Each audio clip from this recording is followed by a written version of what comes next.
اعوذ باللہ من الشیطان الرجیم بسم اللہ الرحمن الرحیم الصلاۃ والسلام علیک یا سیدی یا رسول اللہ وعلی آلک و اصحابک یا سیدی یا حبیب اللہ۔ عابد نعیمی آفیشیل یوٹیوب چینل اور فیس بک پیج سے میں ہوں آپ کا میزبان محمد عابد نعیمی۔ پروگرام حرمت رمضان ٹرانسمیشن میں آج 3 رمضان المبارک سیدہ کائنات سیدہ خاتون جنت جناب سیدہ فاطمۃ الزہراء سلام اللہ علیہا کے حوالے سے آج کا یہ پروگرام جاری و ساری ہے، اور آج کے پروگرام میں سیدہ کائنات خاتون جنت جناب سیدہ فاطمۃ الزہراء سلام اللہ علیہا کے حوالے سے گفتگو کو شامل کریں گے۔ آج ہمیشہ کی طرح ہمارے ساتھ موجود ہیں میرے استاذی گرامی جناب حضرت علامہ مولانا پیر سید سجاد حسین شاہ کاظمی صاحب۔ یقیناً سیدہ کائنات کے لیے گفتگو ایک سید زادہ ہی صحیح کر سکتا ہے۔ میں بلا تاخیر اپنے استاذی گرامی کی طرف آتا ہوں اور گزارش کرتا ہوں کہ استاذی گرامی، آج سیدہ کائنات سیدہ فاطمۃ الزہراء رضی اللہ تعالی عنہا کا آج یوم ہے، تو آپ کیا فرماتے ہیں کہ سیدہ کائنات فاطمۃ الزہراء رضی اللہ تعالی عنہا کا سرکار صلی اللہ علیہ وسلم کی نظر میں کیا مقام و مرتبہ تھا؟ اعوذ باللہ من الشیطان الرجیم، بسم اللہ الرحمن الرحیم۔ تمام دیکھنے والوں کو اور تمام سننے والوں کو السلام علیکم ورحمۃ اللہ وبرکاتہ۔ وعلیکم السلام۔ آج سیدہ طیبہ طاہرہ راشدہ ہادیہ مہدیہ فاطمۃ الزہراء رضی اللہ تعالی عنہا کا عرس مبارک ہے۔ اس سے بڑھ کر کیا فضیلت اور آپ کی اہمیت ہو سکتی ہے، یا آپ کی قدر و منزلت ہو سکتی ہے کہ آپ رسول اللہ صلی اللہ علیہ وسلم کی پیاری بیٹی، جی، اور یہ بات بھی ذہن نشین ہونی چاہیے، آقا صلی اللہ علیہ وسلم کے 3 بیٹے تھے جی، اور 4 بیٹیاں تھیں، ماشاءاللہ، اور یہ تمام کے تمام آقا علیہ الصلوۃ والسلام کے گھرانے نبوت میں شامل ہیں۔ جی، لیکن جو لاڈلا پن، جو محبت و عقیدت، جو عزت و اکرام اجلال آپ کے حصے میں آیا، جی، وہ کسی اور بیٹی یا بیٹے کے حصے میں نہیں آیا۔ جی، آپ چھوٹی تھیں، اس کے علاوہ خالق کائنات کی طرف سے بھی ایک آپ کو اعلیٰ مقام ملا۔ آقا علیہ الصلوۃ والسلام کی بارگاہ سے بھی سیدہ طیبہ کو ایک عظیم و شان مقام و مرتبہ جیسی حیثیت نصیب ہوئی۔ جی، آقا دو جہاں حضرت محمد صلی مصطفیٰ اللہ احمد مجتبیٰ صلی اللہ علیہ وسلم وہ ذات اقدس ہے کہ ہر صاحب ایمان آقا علیہ الصلوۃ والسلام کی محبت پہ اپنی محبتوں قربان کر ڈالتا ہے۔ سبحان اللہ، آقا علیہ الصلوۃ والسلام کے دین متین کی عزت کا مسئلہ ہو، آقا علیہ الصلوۃ والسلام کے اصحاب کی عزت کا مسئلہ ہو، آقا علیہ الصلوۃ والسلام کے گھرانہ نبوت کی عزت کا مسئلہ ہو، جی، ہر صاحب ایمان صاحب وفا بن کر اس بات کی عکاسی کرتا ہے کہ یہ دل بھی تمہارا ہے، یہ زبان سبحان بھی اللہ، تمہاری ہے، مانگو تو صحیح ہم سے، یہ جان بھی سبحان تمہاری ہے۔ اللہ، مولانا صاحب دیکھیں، اصحاب رسول صلی اللہ علیہ وسلم آقا علیہ الصلوۃ والسلام کی بارگاہ میں آتے تو ان کے لبہائے اقدس پہ یہ الفاظ ہوتے تھے، فدا کا ابی و امی یا رسول اللہ صلی اللہ علیہ وسلم، اے اللہ کے نبی صلی اللہ علیہ وسلم، آپ پہ ہماری ماں قربان، آپ پہ ہمارا بابا قربان۔ جی، آج بھی اہل ایمان کی یہی محبت ہے، یہی عقیدت ہے کہ یا رسول اللہ صلی اللہ علیہ وسلم، دنیا کی محبت ایک طرف اور آپ کا پیار ایک طرف، سبحان اللہ، ہماری سبحان ماں بھی آپ پہ قربان، ہماری نسلیں بھی آپ پہ قربان، ہمارا باپ بھی آپ پہ قربان، ہمارے عزیز و اقارب کی محبت بھی آپ پہ قربان۔ بالکل، تو میں بات کر رہا تھا، اصحاب آتے، بڑے جہاں دیدہ قسم کے لوگ تھے، بڑے اعلیٰ مقام اور مرتبے کے حامل تھے، وہ آ کر یوں کہا کرتے تھے، فدا کا ابی و امی یا رسول اللہ سبحان اللہ، صلی اللہ علیہ وسلم، سبحان اے محبوب علی کا صلاۃ وسلام، آپ کی ذات پہ میری ماں قربان، اللہ، جی، میرا بابا قربان۔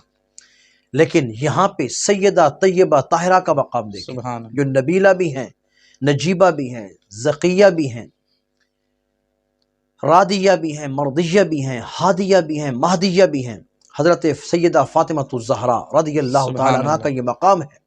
المستدرک الحاکم کے حوالے سے آقا علیہ الصلوۃ والسلام جب سفر پہ جاتے تو سب سے آخر میں سیدہ پاک کو ملتے، سبحان جب اللہ، سفر سے واپس آتے تو سب سے پہلے سبحان سیدہ پاک کے گھر کے اندر جاتے ہیں۔ سبحان اب اللہ، پھر یہاں پہ بات سمجھنے والی ہے، جو روزہ رسول پہ چلا جائے وہ خوش نصیب ہے، اور جس کے کیا گھر میں سرکار خود تشریف لے آئیں۔ واہ جی، جو اگلی بات میں سبحان کرنا اللہ، چاہتا ہوں قدر و قیمت کی، مقام اور مرتبے کی، آقا صلی اللہ علیہ وسلم بعض مرتبہ سیدہ پاک کو یوں بھی کہتے تھے، فدا کے ابی و امی، اے ماشاء اللہ، فاطمہ تجھ پہ میرا بابا عبداللہ قربان، اللہ اکبر، اے فاطمہ اللہ اکبر، تجھ پہ میری اماں حضرت سیدہ آمنہ قربان۔ سبحان اللہ، یعنی یہ ہے ایک انڈیویجول مقام و مرتبہ، جی ایک انفرادی حیثیت جو رب کعبہ نے سیدہ پاک کو عطا کی، کہ دنیا کہے محبوب تیری ذات پہ ہماری ماں قربان، ہمارا سبحان باپ قربان، اور سرکار کہیں فاطمہ تجھ پہ میری ماں قربان، میرا بابا سبحان قربان، اللہ، تو اس سبحان سے اللہ، بڑھ کر اور مقام و مرتبہ کیا ہو ماشاء سکتا اللہ، ہے؟ کیا بات ہے، کیا بات ہے۔ یقیناً سرکار کی بارگاہ میں جہاں اولاد تو ساری پیاری ہوتی ہے، لیکن جو سیدہ کائنات کا مقام ہے وہ کسی اولاد میں سے شاید ہی کسی اور کا ہو۔ اچھا قبلہ، ازواج مطہرات ظاہر ہے سیدہ پاک کی جو والدہ محترمہ ہیں حضرت سیدہ خدیجۃ الکبریٰ، وہ سب سے پہلی ازواج میں پہلے نمبر پہ آتی ہے، اور اس کے بعد ساری ازواج جو ہے وہ آپ کی بارگاہ میں آئی، آپ کے گھر میں آئی، تو ایک فطری طور پر ظاہر ہے باقی ازواج میں سے اولاد نہیں ہے، اور صرف سیدہ خدیجۃ الکبریٰ کی اولاد میں سیدہ فاطمہ ہیں۔ تو بعض اوقات دیکھنے میں آیا فطری طور پر ایسا ہوتا ہے کہ دل کے اندر شاید وہ مقام و مرتبہ نہ ہو دوسرے کی اولاد کا، تو ازواج مطہرات کا اور امہات سیدہ کائنات کا آپس میں کیسا تعلق تھا؟ پہلی بات تو یہ ہے کہ ان کے پیشوا کون تھے؟ رسول اللہ صلی اللہ علیہ وسلم کی ذات۔ میں چھوٹی سی بات کرتا ہوں، آقا علیہ الصلوۃ والسلام کو رب کعبہ نے مزکی، پاک کرنے والا بنا کر بھیجا ہے، جی جی، پاک کرنے والا بنا کر بھیجا ہے۔ رسول کریم صلی اللہ علیہ وسلم کی آمد سے پہلے زمین کے مخصوص مقامات تو پاک تھے، جی وگرنہ ساری زمین ناپاک تھی۔ جی، آقا علیہ الصلوۃ والسلام کے قدم مبارک کیا لگے کہ رب کعبہ نے روئے زمین کے ہر ٹکڑے کو پاک کر دیا۔ سبحان اللہ، سبحان اب یہی بات سمجھنے والی ہے، جو محبوب کریم علیہ الصلوۃ والسلام زمین کے ایک حصے پہ اپنے قدم لگائے، رب ساری زمین کو پاک کر دے۔ جی جی، تو جو رب کعبہ کا پیارا نبی پوری زمین کو پاک کر سکتا ہے، اس رب کعبہ کے پیارے نبی نے صدیق اکبر کو کتنا پاک کیا ہوگا، اللہ اکبر، عمر کو کتنا پاک کیا ہوگا، سبحان عثمان اللہ، و علی سبحان اللہ، رضی اللہ تعالی عنہ کو کتنا پاک کیا ہوگا، حضرت حسنین کریمین، حضرت امیر معاویہ، حضرت وحشی، حضرت سلمان فارسی، حضرت بلال، اور اپنے گھرانے کو کتنا پاک کیا گیا ہو، کیونکہ میرے نبی کی شان میں ذکی کم رب کہتا ہے، میرا نبی وہی تمہیں پاک کرنے والا ہے۔ سبحان اللہ، سبحان رب کعبہ کا پیارا نبی زہر کو بھی پاک کرنے والا ہے، دلوں کو بھی پاک کرنے والا ہے، زہر پر بھی میرے نبی کی نگاہ رحمت ہے، دلوں پر بھی میرے نبی کی نگاہ رحمت ہے۔ اور آقا علیہ الصلوۃ والسلام کے دربار گہر بار میں سب سے پہلے اگر کسی کو آنے کا شرف نصیب ہوا ہے، وہ کون تھے؟ وہ صحابہ رسول تھے، وہ میرے نبی کا گھرانہ تھا۔ سبحان اللہ، اگر آقا علیہ السلام اگر یہ پاک نہیں ہے تو پھر ان پہ بات نہیں آئے گی، استغفر اللہ، بات میرے نبی پر چلی جائے۔ ہاں بالکل، تو رب کعبہ نے اپنے یار کو بھی پاک بنا کر بھیجا، اس پاک کے صدقے سے کئیوں کو پاک کیا۔ اللہ تو جو اکبر، پیارا نبی بے جان مٹی کو پاک کر سکتا ہے، اس نے اب اپنے اصحاب کو اور اپنے گھرانے کو، اپنی ازواج کو، سبحان اپنی اللہ، آل سبحان اولاد کو اور اہل ایمان کو کتنا پاک و صاف کیا ہوگا۔ اللہ، بے تو شک، ایمان یہ کہتا ہے، قرآن یہ کہتا ہے کہ میرے نبی کے اصحاب بھی دلی طور پہ پاک تھے، جی ازواج مطہرات بھی پاک تھی، جی، دلی طور پر، ظاہری طور پر، اور میرے نبی کے گھرانے کا ہر ایک فرد بھی ظاہری اور باطنی طور پر پاک و صاف تھا۔ بے شک، اب چلتے ہیں، صاحب خصائص کبریٰ کے بڑے پیارے الفاظ ملتے ہیں کہ ایک بار کچھ ہوا، سیدہ خود فرماتی ہیں، ہم نے میاں بیوی نے رات فاقے میں گزاری، ہمارے گھر رات فاقے میں گزاری، صبح کا وقت ہوتا ہے تو مولا کائنات گھر سے نکلتے ہیں مزدوری کرنے کے لیے، اللہ اکبر، آپ مزدوری کر کے لاتے ہیں، اور اسی مزدوری کے ذریعے آپ نے گوشت بھی خریدا ہے، تھوڑا سا اناج بھی خریدا ہے، میں نے گوشت پکایا، جب کھانا تیار ہو گیا نا تو میں نے کہا اے علی ایسا کریں آج میرے بابا جی کو بھی اس دعوت کے اندر شامل کر لیں۔ اوئے، آقا علیہ الصلوۃ والسلام کو سبحان جب آپ اللہ، بلانے گئے تو آپ فرماتے ہیں میں نے کیا دیکھا کہ رسول کریم صلی اللہ علیہ وسلم یہ دعا مانگ رہے تھے، اللہم انی اعوذ بک من الجوع، مولا میں بھوک سے تیری پناہ میں آتا ہوں، اللہ، مولا مجھے اپنی پناہ دے دے، اللہ مجھے اکبر، اپنا اپنی ذات کو میرے لیے ملجا بنا دے، ماوا بنا دے۔ جی آقا صلی اللہ علیہ وسلم یہ دعائے رحمت مانگ رہے تھے۔ میں نے عرض کی یا رسول اللہ صلی اللہ علیہ وسلم آج آپ ہمارے گھر آ کر کھانا کھائیں، ہمارے ساتھ بیٹھ کر کھانا کھائیں۔ آقا صلی اللہ علیہ وسلم سیدہ پاک گھر تشریف لے گئے، اور یہاں سے یہ بھی ہمارے معاشرے کی بات مشہور ہے کہ باپ بیٹی گھر سے نہیں کھا سکتا، یہ بیٹی گھر سے نہیں کھانا چاہیے، کھانا چاہیے اور بھیجنا بھی چاہیے، کھانا بھی سنت ہے اور بیٹی کے گھر سامان بھیجنا بھی کیا ہے؟ سنت ہے۔ یہاں پہ کچھ یوں ہوا، سرکار مدینہ سے جب پہنچے کھانا بن چکا ہے، ہنڈیا جوش مار رہی ہے، کھانا بن چکا ہے۔ اللہ کے نبی نے پہلی بات کیا کی، اے بٹیا ایسا کر، اس میں سے حضرت عائشہ صدیقہ رضی اللہ تعالی عنہا کے لیے بھی حصہ نکال، اسی کھانے میں سے حضرت حفصہ کا حصہ بھی نکال۔ صاحب خصائص کبریٰ فرماتے ہیں میرے نبی نے تمام ازواج مطہرات کا حصہ بی بی پاک سے لیا، اچھا، اور آپ نے حصہ دیا، کھانے کا حصہ دیا۔ پھر کھانا مولا کائنات کے حضور بھی پیش کیا گیا، مجھے بھی دیا گیا، بی بی پاک بھی ہمارے ساتھ بیٹھ گئے۔ جب حضرت علی فرماتے ہیں جب ہم نے کھانا کھا لیا پھر ڈھکن اٹھا کر دیکھا تو کیا دیکھتے ہیں کہ ہنڈیا اور جوش مار رہے ہیں، ہنڈیا اور جوش مارے، یعنی کھانے میں کمی نہیں آئی۔ اب یہاں پر دیکھیں جب محبوب کریم صلی اللہ علیہ وسلم نے سیدہ پاک سے کہا کہ حضرت عائشہ کا حصہ بھی نکال، حضرت حفصہ کا حصہ بھی نکال، ازواج مطہرات کے حصے بھی نکال، تو کہیں پر یہ نہیں ملتا کہ استغفر اللہ آپ کے چہرے پر درار آئی ہوئی، آپ کے چہرے پر بوکھلاہٹ یا نفرت نہیں۔ جی جی، ہمارا ایمان، ہماری محبت یہ کہتی ہے، سیدہ پاک نے مسکرا کر دیا ہوگا، ہنس کر دیا ہوگا، یہ حصہ کہیں اور نہیں جا رہا، میری ماں کے گھر میں جا رہا، بے شک بے شک، اور لے کر آئے میرے نبی لے رہے ہیں۔ تو اس روایت کو اگر آپ دیکھیں تو ایمان تازہ ہو جاتا ہے کہ لینے والے کون ہیں؟ اللہ کا نبی ہے، اور لنگر ڈالنے والے کون ہیں؟ سیدہ پاک کی ذات ہے۔ تو گویا حضرت فاطمہ الزہرا رضی اللہ تعالی عنہا نے اپنی ماؤں کا حصے نکال کر دنیا کو بتا دیا کہ ہم کل بھی ایک تھیں اور آج بھی ایک ہیں، قیامت کے دن بھی ہم ایک ہوں۔ سبحان اللہ سبحان اللہ، ماشاءاللہ۔ قبلہ آج کی خواتین جو ہے وہ ان کے لیے سیدہ پاک کا اسوہ حسنہ، یعنی کہ زندگی کا ایک نمونہ جو ہے وہ کیسا نمونہ ہونا چاہیے آج کی خواتین کے حوالے سے، کیا فرماتے ہیں؟ پہلی بات تو میں آپ کو یہ بتا دوں، رسول کریم صلی اللہ علیہ وسلم نے جس طرح دوسرے لوگوں کو نوازا اس طرح اپنی بیٹی کو بھی نوازا۔ جی، آپ علم و عمل کے اندر بھی ایک کمال رکھتی تھی، علمی اعتبار سے بھی بڑی ایکسپرٹ تھی، کیونکہ آپ کو صحبت کس کی نصیب ہوئی؟ میرے نبی کی۔ جی، پھر مولا کائنات جیسے شوہر نامدار آپ کے مقدر میں آیا، اس سے بڑھ کر اور کیا اہمیت ہو سکتی ہے؟ میں جو روایت پیش کرنے چلا ہوں اس سے آپ کا علمی کمال بھی ثابت ہوتا ہے، اور آج کی ماں بہن کے لیے آپ کا سیرت و کردار بھی نمایاں ہوتا ہے۔ ایک بار کو یوں ہوا کہ رسول اللہ صلی اللہ علیہ وسلم نے اپنے صحابہ سے پوچھا، جس میں مولا کائنات بھی موجود ہیں، بڑے جید صحابہ موجود ہیں، پوچھا یہ بتاؤ کہ عورت کے لیے بہترین چیز کیا ہے؟ جی، تمام کے تمام صحابہ کرام رضوان اللہ تعالی علیہ اجمعین چپ ہو گئے، کسی نے کوئی جواب نہ دیا۔ اچھا، کہ ہم کیا بتائیں، جواب کیا دیں کہ ایک عورت ذات کے لیے بہترین چیز کیا ہو سکتی ہے؟ جی، حضرت علی کرم اللہ وجہہ جب اپنے گھر کے اندر آئے اور بی بی پاک سے یہ بات بیان کی کہ آج اللہ کے نبی نے یہ سوال کیا اور ہم میں سے کسی نے جواب نہیں دیا، تو آپ فرماتی ہیں جواب میں دیتی ہوں، سبحان اللہ، کیونکہ آپ اپنے بابا کی عملی تصویر تھی، عملی جی، نمونہ تھی، ٹھیک ہے جی، عکاس تھی، بہترین ترجمان تھی۔ آپ فرماتے جواب میں دیتی ہوں۔ پھر آپ کا علمی کمال جوش مارا، آپ کیا فرماتی ہیں؟ اے علی، عورت کے لیے بہترین شے یہ ہے کہ اسے کوئی غیر مرد نہ دیکھے، غیر مرد نہ دیکھے۔ حضرت علی یہ جواب لے کر سرکار مدینہ صلی اللہ علیہ وسلم کی بارگاہ میں پہنچے تو اللہ کے نبی نے جب یہ بات سنی تو کہا فاطمہ میرے جگر کا ٹکڑا ہے، سبحان اللہ، فاطمہ میرے جگر کا ٹکڑا ہے، یعنی یہی جواب میرا ہے اور وہی جواب فاطمہ کا ہے۔ فاطمہ نے میرے جواب کی عملی تکمیل کر دی، عملی طور پر ایک تصویر پیش کر دی۔ تو یہ ہے فاطمہ الزہرا کا علمی مقام، علمی کمال۔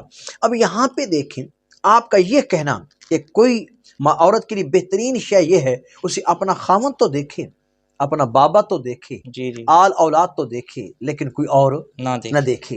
اور سیدہ فاطمہ الزہرا کا یہ عمل صرف زبان تک نہیں تھا بلکہ آپ نے عمل کر کے بھی دکھایا۔ جی جی، اور آپ نے تو مرتے ویلے بھی یہ وصیت کی کہ میرے جنازے کو ایسے لے کر جانا، رات کے اندھیرے میں لے کر جانا، کسی غیر مرد کی نظر بھی نہ پڑے۔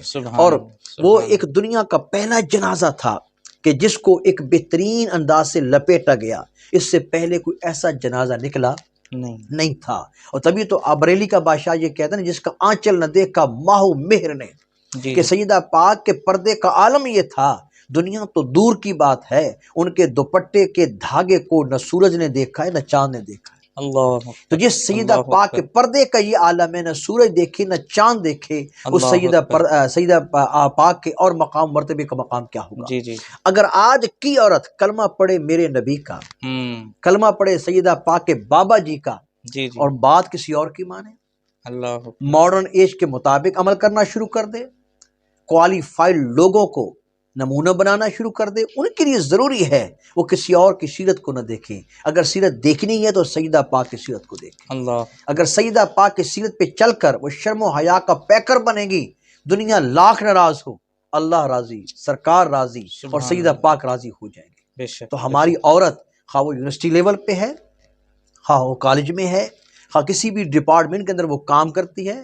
تو کوشش کرے وہ با حیا ہو کر جائے، با پردہ ہو کر جائے، تاکہ دنیا کو پتہ چلے کسی دنیا دار کی بیٹی نہیں، سیدہ فاطمہ الزہرا کی نوکرانی ہے۔ سبحان اللہ سبحان اللہ۔ اچھا قبلہ، یہاں سے آپ کی بات سے ایک بات ذہن میں آتی ہے کہ آج کل بالخصوص خواتین یہ رونا روتی ہیں کہ جی اسلام جو ہے وہ ہمیں حقوق نہیں دے رہا، ہمیں اندر گھر جو ہے وہ بند کر رہا ہے، اور اس طرح کے جو ہے وہ لوگوں کو تاثرات اپنے دیتی ہیں۔ کیا اسلام نے عورت کو حقوق دیے ہیں، اور کس حد تک اسلام نے عورت کو حقوق دیے ہیں؟ اسلام ایک عالمگیر دین ہے۔ جی جو بھی کلمہ ایمان پڑھ کر دائرہ اسلام میں داخل ہو جاتا ہے، سونے پہ سہاگا ہو جاتا ہے۔ جی اور اسلام نے کسی کے بھی حقوق کو پامال نہیں کیا، جی نہ حقوق تلفی کی، بلکہ حقوق کو بیان بھی کیا ہے، حقوق دیے بھی ہیں، دلوائے بھی ہیں۔ جی جی یہی عورت اگر یہ ماں کے روپ میں ہو تو اسلام اسے کتنی قدر دیتا ہے۔ اللہ اس کو دیکھنے سے رب کعبہ دیکھنے والے کو مقبول حج کا ثواب عطا فرماتا ہے۔ سبحان یہی اگر بیٹی کی شکل میں ہو تو میرے نبی نے نہیں فرمایا جس نے 2 بیٹیوں کا خیال رکھا قیامت کے دن وہ میرے ساتھ ہوگا۔ جی جی اگر بہنا کی شکل میں ہو تو وہاں پر بھی یہ الفاظ المعجم الکبیر طبرانی کے، جس نے 2 بہنوں کا خیال رکھا قیامت کے دن وہ میری رحمت کے سائے میں ہوگا، میرے ساتھ ہوگا۔ سبحان اللہ۔ اگر بیوی کے روپ میں ہے تو اللہ کے نبی نہیں فرماتے تم میں سے بہتر وہ ہے جو اپنے گھر والوں کے لیے بہتر ہو، اور میں تم سب سے بڑھ کر اپنی گھر والیوں کے لیے بہتر ہوں۔ جی جی اور جہاں تک عورت کے حقوق کی بات ہے، ہم دیکھتے ہیں ازواج مطہرات کی بات۔ جی رسول کریم صلی اللہ علیہ وسلم ازواج مطہرات کو نان و نفقہ دیتے تھے۔ جی یہ الگ بات ہے کہ جو سرکار نان و نفقہ خرچ دیتے تھے شام ہونے سے پہلے وہ اللہ کے راستے پہ لٹا دیتی تھی، لیکن میرے نبی نے ایک شوہر ہونے کا حق ادا کیا ہے، بے شک، اور دنیا کو بتایا، یہ میسج کنوے کیا کہ بیوی کو خرچہ دینا یہ اللہ کے نبی کی سنت ہے۔ سبحان اللہ۔ اور احادیث اگر پڑھیں تو بیوی پہ خرچ کرنے سے رب کعبہ دگنا عطا کرتا ہے۔ بے شک، بیوی پہ خرچ کرنے سے رب کعبہ دگنا عطا فرماتا ہے۔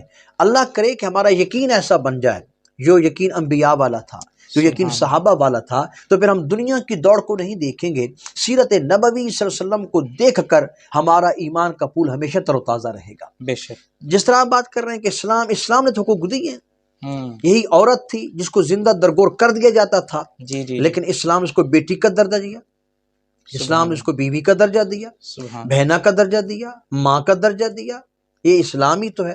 اسلام کے درجہ پھر یہ دیکھیں، اسی عورت کا جائیداد کے اندر بھی حق مقرر کیا، وراثت کے اندر حق مقرر کیا، یہ اسلام ہی ہے۔ تمام ادیان کو پڑھ کے دیکھیں، جو اسلام عورت کو حقوق پیش کرتا ہے وہ کوئی اور نہیں کر سکتا۔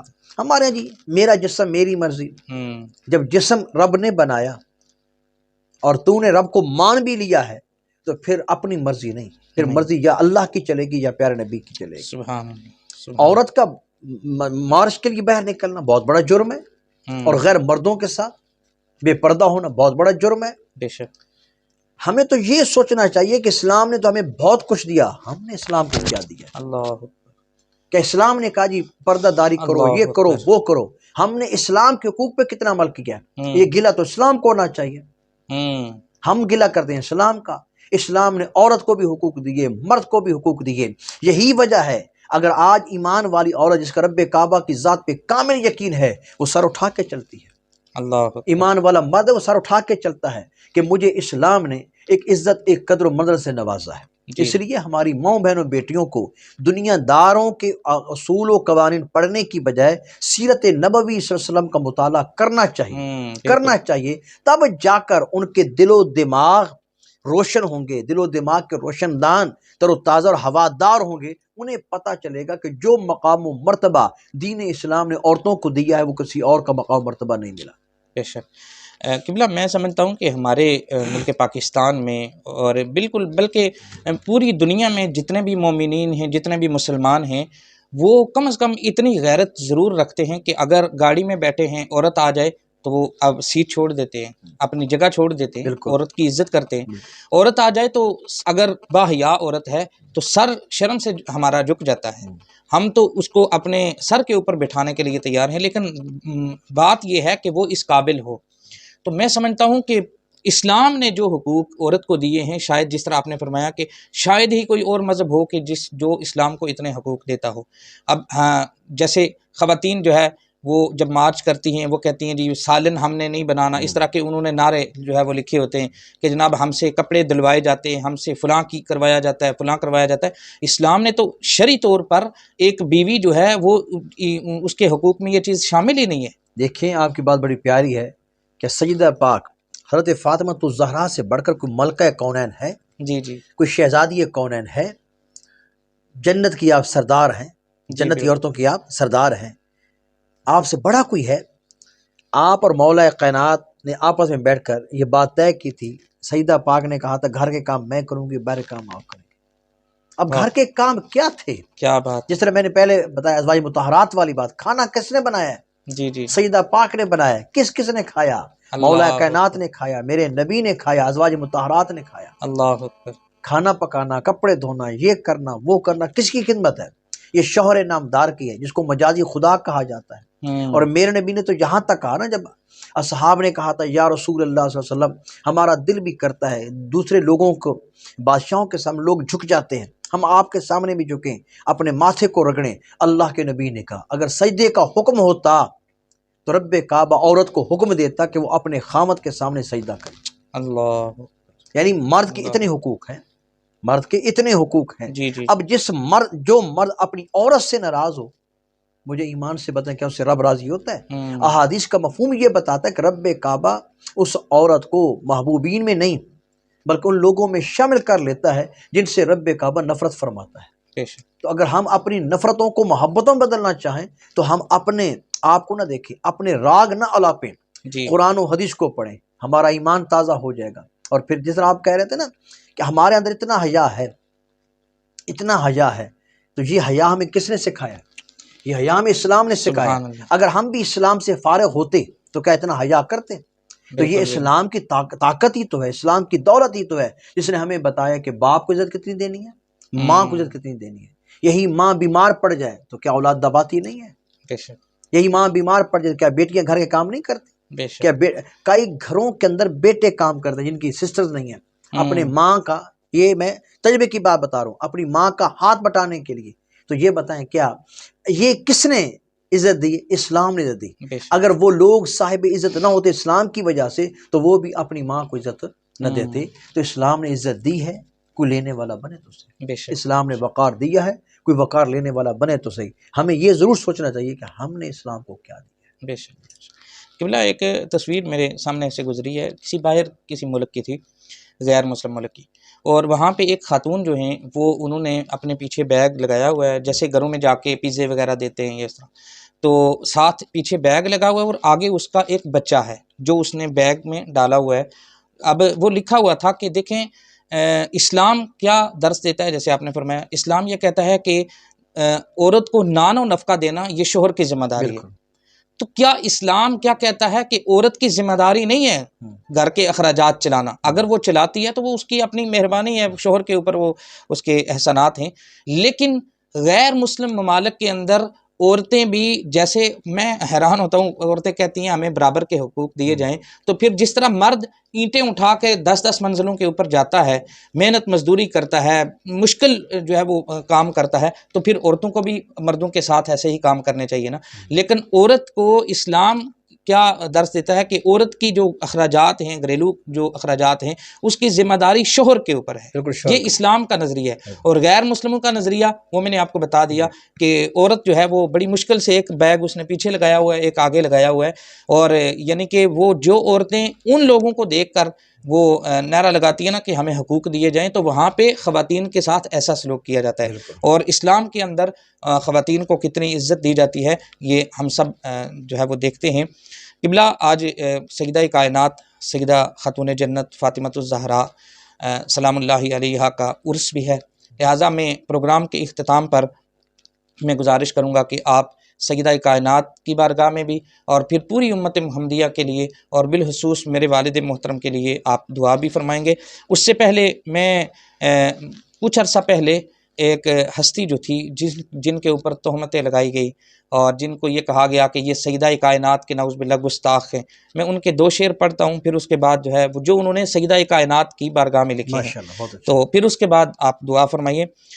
وہ لکھتے ہیں کہ کتاب عظمت سے فیض پا کر، کتاب عظمت سے فیض پا کر فرو لکھوں اصول لکھوں، کتاب عظمت سے فیض پا کر فرو لکھوں اصول لکھوں، درود پڑھ کر سلام پڑھ کر سنبھل کے لفظ بطول لکھوں. واہ سبحان اللہ. جن کے اوپر یہ تہمت لگائی گئی کہ وہ کنز العلماء، کنز العلماء کے اوپر نباز یسر کہتا ہوں. اللہ اکبر. اصل میں حقیقت میں انہوں نے عقائد اہل سنت کا دفاع کیا تھا، ترجمانی کی. جی لیکن کیا کہ وہ ہماری ایک بھیڑ چال ہے نا، بس کوئی کہہ دیتا ہے کہ وہ ایک مثال ہے کہ کتا کان لے گیا، ہم یہ نہیں دیکھتے کہ واقعی کان لے گیا یا ہم کتے کے پیچھے لگ جاتے. اور پھر دوسرا شعر انہوں نے سیدہ فاطمۃ الزہرا کی عظمت و شان میں کیا لکھا، فرماتے ہیں کہ بنایا رب نے گدائے زہرا، خود اپنے آپ کو کہتے ہیں، بنایا رب نے گدائے زہرا ہے مجھ پہ خاصی عطائے زہرا، بنایا ہے رب نے گدائے زہرا ہے مجھ پہ خاصی عطائے زہرا، ہے جس کی قسمت میں ان سے کینہ میں اس کو ابن سلور لکھوں. بالکل بے شک. بڑا خوبصورت شعر آپ نے یہ اشعار جو ہے وہ سیدہ کائنات کی بارگاہ میں لکھے ہیں. دعا ہے اللہ تبارک و تعالیٰ سیدہ کائنات کے صدقے سے ہمیں ایمان کی دولت نصیب فرمائے اور اہل بیت اطہار کا پیار محبت اور آپ کے ساتھ جو دلی لگاؤ ہے وہ ہماری آنے والی نسلوں کے اندر بھی پیدا فرمائے. آپ دعا فرمائیں اور پھر ہم پروگرام کو اختتام کرتے ہیں. اللہم صلی علی سیدنا و مولانا محمد و بارک وسلم و صلی علیہ. یا اللہ سیدہ پاک کا صدقہ ہم سب کے ماں باپ کی بخشش فرما. آمین. میرے والد محترم، میری امی جان مولانا عابد نعیمی صاحب کے والد محترم، ان کے عزیز و اقارب، تمام اہل ایمان، ہم سب کے عزیز و اقارب، تمام اہل ایمان، معزز و مقتدر علماء ذی وقار کی بخشش و مغفرت فرما. آمین. یا اللہ سیدہ پاک کا صدقہ ہمیں دین متین کو سمجھنے کی توفیق عطا فرما. آمین. سیدہ پاک کا صدقہ ہمیں دین اسلام کا سچا نوکر بنا. آمین. سیدہ پاک کا صدقہ وطن پاکستان سے بدحالی کا خاتمہ فرما. آمین. وطن پاکستان کی معیشت میں اضافہ فرما. سیدہ پاک کا صدقہ مولا اس پروگرام کو دن دگنی رات چوگنی ترقی عطا فرما. آمین. جس ادارے کو یہ چلا رہے مولا اس ادارے کو دن دگنی رات چوگنی ترقی عطا فرما. آمین. مولا ہم سب کے اساتذہ کی خیر فرما. آمین. ہم سب کے طلباء کی خیر فرما. آل اولاد نسلوں کی خیر فرما. اجمعین برحمتک یا ارحم.